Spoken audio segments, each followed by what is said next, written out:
देखिए, बहुत ही ऐतिहासिक काम की शुरुआत आज होने जा रही है और आप लोग तो जान ही रहे, इसका निर्णय जो है बहुत पहले हो गया था और हम लोगों का, आदरणीय लालू जी का, ये पहले से ही मांग रहा है, जिसको लेकर के हम लोग सड़क पर भी उतरे थे।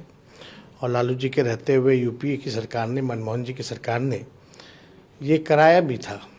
कास्ट बेस सर्वे जो सेंसस जो है वो कराया गया था, उसमें सारी चीज़ें थी, लेकिन बाद में भाजपा के लोगों ने इसको, डेटा को करप्ट बता दिया।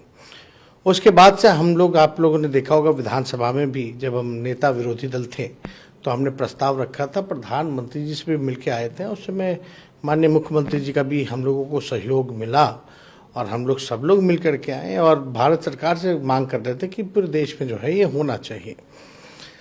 तो आप जान ही रहे हैं, भाजपा जो है गरीब विरोधी है। ये लोग नहीं चाहते थे कि जाति जनगणना जो है वो हो।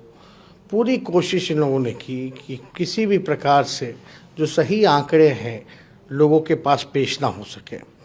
चाहे इनकी सरकार आई तो मनमोहन जी की सरकार वाली जो रिपोर्ट आई थी, सर्वे जो हुआ था सेंसस, उसको इन लोगों ने डेटा को करप्ट कर दिया।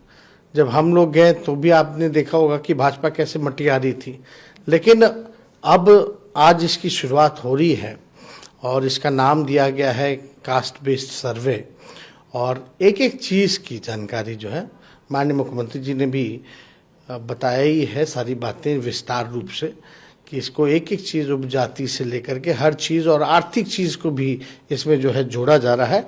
और इससे हम लोगों के पास सही साइंटिफिक डेटा होगा तो हम लोग उसी हिसाब से बजट का स्वरूप बनेगा, उसी हिसाब से कल्याणकारी योजनाएं बनेंगी।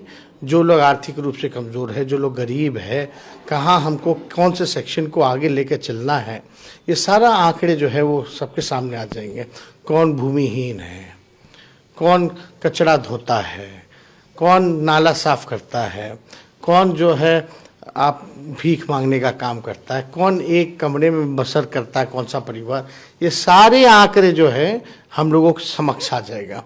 और इसको लेकर के बीजेपी जो है बड़ी घबराई हुई है, डरी हुई है, और ये लोग कतई नहीं चाहते थे कि ये कास्ट बेस्ड सर्वे जो हम लोग करा रहे ये हो, एकदम नहीं चाहता था लोग। तो बिहार में हो रहा है तो क्या, जैसे कि मुख्यमंत्री ने कहा कि हम तो चाहते हैं कि पूरा देश में हो। नहीं, हम लोग का तो पूरे देश में मांग शुरू से ही रहा है। और जब प्रधानमंत्री जी से, जब मेरे प्रस्ताव के बाद मुख्यमंत्री जी और सभी दल के लोग गए मिलने, तो यही बात थी कि भाई पूरे देश में कराई जाए। तो उस समय तो आप लोग सब लोग जान रहे हैं कि केंद्र सरकार ने पार्लियामेंट में ही मना कर दिया कि भाई नहीं कराएंगे। तो तब से अब हम लोगों को लगा, हमारी मांग रही कि फिर पहला ही शर्त था हमारा, जब नेता विरोधी दल थे, अगर वो नहीं कराएगी तो बिहार सरकार जो अपने खर्च पे कराए।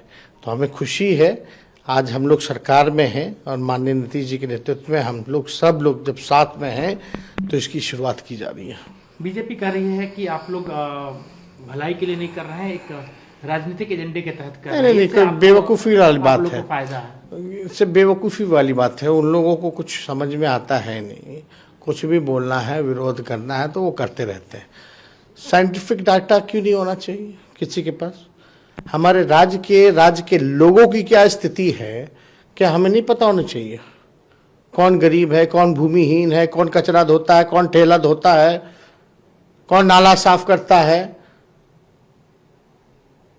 कौन से समाज की दयनीय स्थिति है, कौन पिछड़ा है, कौन गरीब है, ये पता नहीं होना चाहिए। जब पता ही नहीं होगा तो आप कौन से दिशा में काम कीजिएगा? तो डेटा तो हमेशा से फायदा करता है, लाभकारी होता है। इतना तो कॉमन सेंस भाजपा के लोगों को होना चाहिए। तो ये लोग तो पिछड़ा विरोधी, दलित विरोधी, इन लोगों की गरीब विरोधी मानसिकता है ही शुरू से।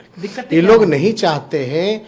दिक्कत ये लगता है बीजेपी को कि भाई गरीब लोगों का उत्थान हो जाएगा, मुख्य धारा में, जो अंतिम पैदान पे समाज जो है मुख्य धारा में आ जाएगा, उनके लिए कल्याणकारी योजना शुरू हो जाएगी। तो ये सब तो अमीरों की पार्टी है ना। एक अंतिम सवाल, मुख्यमंत्री जी समाधान यात्रा पर निकले, इसका देश यात्रा पर निकलेंगे, कई तरह के कयास लगाए जा रहे हैं, कई सवाल उठाए जा रहे हैं कि अब मुख्यमंत्री जी चले जाएंगे, बिहार की गद्दी आपको सौंप देंगे। अब जिसको जो कहना है वो कहने पे कोई पाबंदी तो है नहीं, लेकिन माननीय मुख्यमंत्री जी ने स्पष्ट कर रखा है कि उनका क्या उद्देश्य है बिहार घूमने का। और राष्ट्र राजनीति में उन्होंने साफ कहा है कि कोई पीएम की उम्मीदवार नहीं है, लेकिन हम जितने भी विपक्ष के दल हैं उनको एकजुट करके चुनाव लड़ना चाहते हैं। यही तो बात है। अब इस पे किसी को कोई भी टिप्पणी करनी हो तो हमको लगता है कि वो लोग स्वतंत्र है, करते रहे, लेकिन जनता जो है उनके पास जो है साफ संदेश मिल चुका है।